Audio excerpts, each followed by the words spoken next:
All right, today we're going over 3 muscle imbalances. They're not only going to limit the amount of muscle you can put on overall, but they're also going to lead to some pretty horrible posture, and you're going to end up looking like a creep. So let's fix that right away. Let's get after it. Let's start out by figuring out if this is something that even applies to you. First question is when you go into a nice deep squat or even a leg press, as you bring it down, do you have trouble keeping those heels down? You end up rolling on your toes? Or what about on shoulder day? Do you end up getting more sore in your traps than you do in your delts? Or what about back day? You get halfway through and think, I got to stop because if I go any further, I'm going to blow my lower back out of my ass. If you said no to all those, then you're a liar, which is a useful and admirable quality.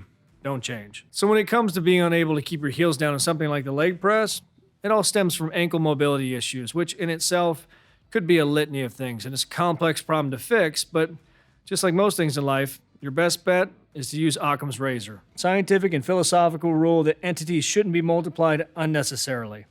Or in other words, the simplest explanation is probably the truth. Good example of this is the fact that your wife didn't leave you because of that one time you forgot her half birthday.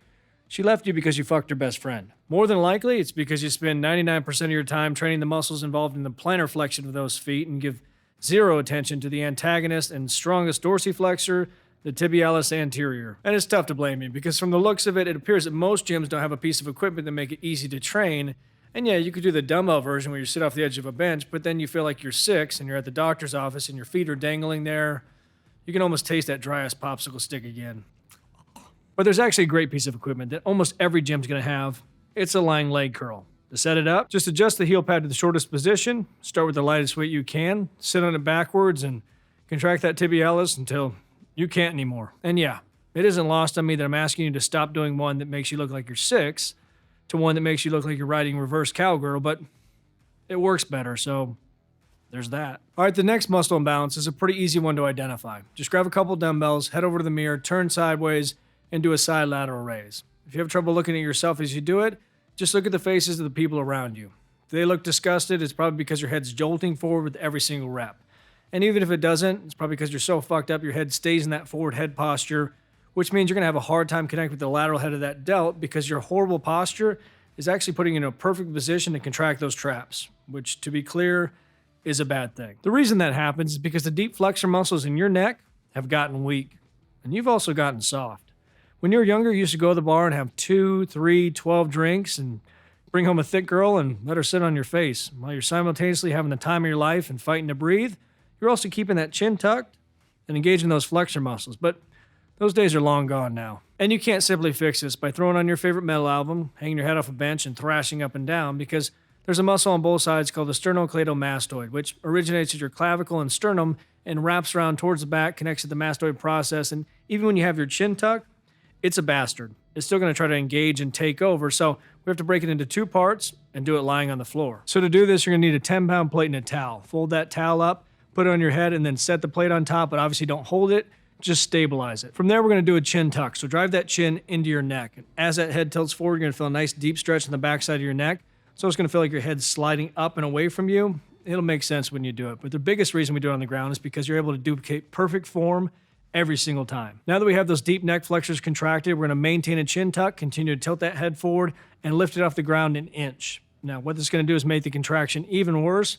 It's also going to bring in the SCM, which we're okay with. We already prioritized the weaker muscles, and SCM can do whatever the fuck it wants. From there, you're going to hold that for 2 seconds, back down, and repeat the whole process all over again. Then the question becomes, how often should you do this? Well, depends on how bad your forward head posture is.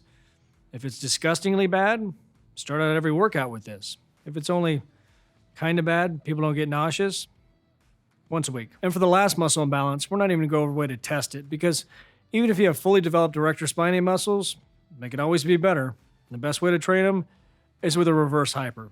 But make sure you do these 2 things to get even more out of them. First, if you're doing them over top of something like a glute ham raise, don't just lay on it like an asshole and hug on for dear life.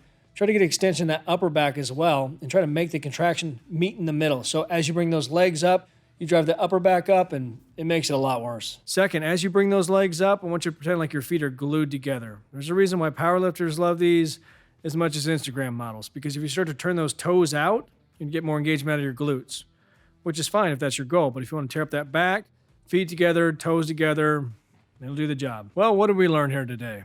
Either because technology or our own laziness, we're pretty screwed up. That's what I learned. If you want to get notified when the full gym program comes out, I'll leave a link below. Also, if you haven't checked out the 30-day garage program you can do with limited equipment and kick your ass right now, I'll link to that too. And make sure you watch these 2 videos next if you haven't already, but most importantly, subscribe, hit that notification bell, and get after it, get growing. Talk to you soon.